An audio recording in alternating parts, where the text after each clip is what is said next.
안녕하세요. 자기계발 및 마음건강지킴이 에렌입니다. 개념 스토리 22번째 키워드는 소유와 존재입니다. 기본적으로 우리의 삶의 영역에서 절대적인 원칙은 있습니다. 바로 무엇이냐? 삶은 살아야 한다라는 거. 그거는 절대적 원칙입니다. 다만 이제 이 삶을 살아가는 방법은 결국에 주관적인 해석이기 때문에 절대성을 가지고 있지는 않습니다. 그래서 이렇게 살아야 돼 라고 말을 할 수 있는 성질의 것은 아닙니다. 그렇지만 여러분에게 질문을 좀 하나 던져보고자 합니다. 현재 당신은 어떻게 살아가고 있습니까? 라는 질문입니다. 이 질문에 대해서 답을 조금 찾는 과정에서 에릭 프롬이 쓴 소유냐 존재냐 라고 하는 책을 책이라기보다는 이 책의 제목을 가지고 한번 비유해서 좀 설명을 좀 하려고 합니다. 어떤 사람은 살아가는 방법이 소유하려고 살아가는 삶이 있습니다. 그런데 또 어떤 삶은 존재하는 것으로 삶을 살아가는 방법도 있는 것 같습니다. 자, 첫 번째 소유부터 좀 살펴보면은 특히 이제 자본주의 사회에서 내가 갖고 있는 것들은 결국에 그게 나야 라고 생각하는 삶들이 굉장히 많습니다. 그래서 내가 가지고 있는 것으로 나의 정체성을 설명을 하는 방식입니다. 그래서 명품도 자동차도 좋은 집도 비싼 와인도 결국 나야, 내가 갖고 있는 것으로서 나를 설명하고자 하는 개념인데, 이 소유의 삶의 방식의 한계점이 바로 무엇이냐? 만약에 내가 갖고 있는 것이 어느 날 사라지게 되면 나를 설명할 수 있는 정체성의 근거도 사라지게 되는 겁니다.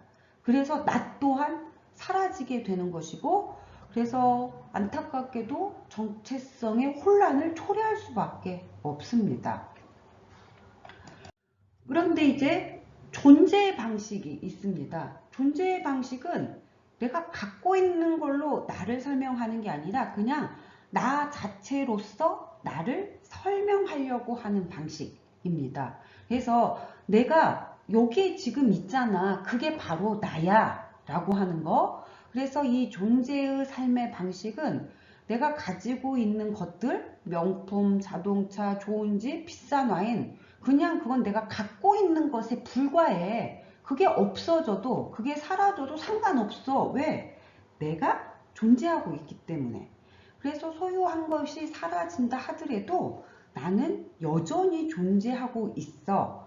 이러한 삶의 방식이 바로 존재론적인 방식이지 않을까 싶습니다. 존재하는 사람들은 그럼 소유를 안 하느냐? 합니다. 그런데 그 소유한 것으로서 자기를 설명하지는 않는다라는 거지. 그래서 소유한 것들이 사라져도 나는 존재하고 있기 때문에 정체성이 좀 안정되어 있다라고 볼 수 있을 겁니다. 최근에 현대사회에 들어와서 영어권에서 가장 많이 쓰이는 단어가 have라고 하는 단어라고 한답니다. have, 갖고 있는 거야, 갖고 있는 거. 반면에 현대사회에 들어오면서 영어권에서 점점점 동사가 사라지고 있답니다. 말을 할 때 동사를 사용하지 않고 그냥 명사로만 지칭하는 현상들이 보인답니다. 명사라고 하는 것은 그냥 있는 거기 때문에 언제든지 내가 소유를 방식으로 접근을 할 수 있을 겁니다. 그런데 이제 동사라고 하는 건 뭘 말해? 내가 행동해야 되는 거야. 행동해야 되는 거. 즉 행동하는 것으로서 나를 증명하는 거. 그게 바로 나여야 되는 게 바로 존재의 방식이지 않을까 싶습니다. 점점 우리 사회가 자본 중심 사회가 되었고, 그리고 내가 소유하는 것들이 굉장히 중요해지기 시작했고, 그리고 소유한 것으로 나를 증명하려고 하는 이러한 사람들이 굉장히 좀 많아지고 있는 건 사실입니다. 그런데 소유에 관련돼 있어서 가장 대표적인 게 아무래도 이제 돈일 거니까, 돈의 심리학을 쓴 모건 하우절이라고 하는 사람이 책의 가장 뒤편에 이런 글을 썼습니다. 만약에 이제 돈에 대해서 그렇게 많이 알고 있는데 당신 아이한테, 자녀한테 뭔가 마지막으로 돈과 관련돼서 해줄 수 있는 메시지가 무엇이 있는가 물어보니까 이렇게 대답을 했습니다. 너에게 줄 수 있는 가장 중요한 금융 조언은 너와 대부분의 사람이 진심으로 원하는 것은 돈이 가져다 주지 않는다는 사실이다. 이 메시지로 마무리를 하게 됩니다. 우리가 돈의 중심 사회에서 돈으로 모든 것이 다 해결될 수 있지만 정말 중요한 것은 돈으로 해결할 수 없다라고 하는 거. 그러면 좀 소유보다 존재하는 쪽의 삶의 방식도 한번 들여다보는 건 어떨까 생각이 됩니다. 개념 스토리 지속되겠습니다.